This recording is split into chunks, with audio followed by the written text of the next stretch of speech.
Ayan, dito pa lang sa bungad, makikita mo na agad ang napakadaming tao at syempre yung iba't ibang stall na pwede mong pagpilian para sa mga cravings mo. Grabe, dito pa lang nakakagutom na talaga. Amoy na amoy kasi lahat ng mga niluluto nila. Bilihan time! Ayan ang first stop namin. Itong trending cheesy corn. Sobrang tagal na namin tong cravings ni Mami. Dito lang pala namin ito makikita. Sa halagang 100 pesos mo, meron ka ng overload cheesy corn.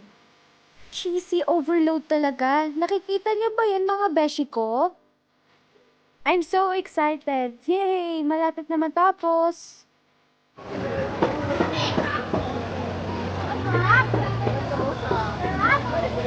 Sarap. 80 pesos. Hindi naman halata na sobrang sarap na sarap ako, di ba? Siyempre, dito naman tayo sa drinks. Ito yung isang flavor na gusto namin ni Mami. Ang kanilang dragon fruit drink. So refreshing talaga. Lalo na kapag pagod na sa kakalakad. Nasaan sila, Mi?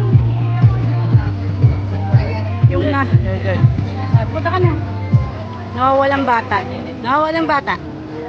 Parang nawawala. Hi guys! Lagi mo Tai Chi. Oo mo. Siyempre, group picture muna tayo with TPK.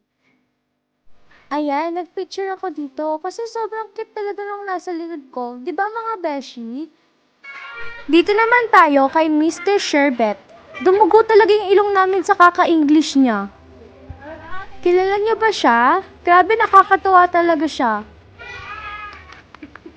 Saan siya gawa? Saan siya gawa? You don't have M? Okay, how about the next? You, yes. Kawawa na lang. Oh, hello. What is that ba? Sherbet. Ay. Oh. Dare to by my Hindi mo dali na. Bet mo, i-share mo. Share bet! Yes, bumili ako sa sa English Lero. Sabi niya. Ang sarap niya, parang milk. Ayan, kahit gabi na, sobrang dami pa rin tao. Hindi talaga nauubos.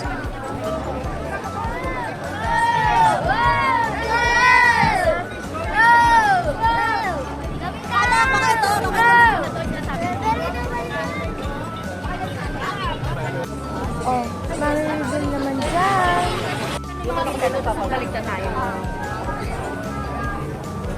Salt na Biola. Sabi nila, Last station, Bulldog. Wow! Sa'yo naman. Madami din cheese sa akin. Wow! Etong dalawa, patingin. Kay Chill. Taste the cheese. Eto. Hi guys. Wow, Kung cheesy. bilang ko cheese sa kanila. Pag-compare natin. Pag-compare natin. oh. Kapepe JJ yan.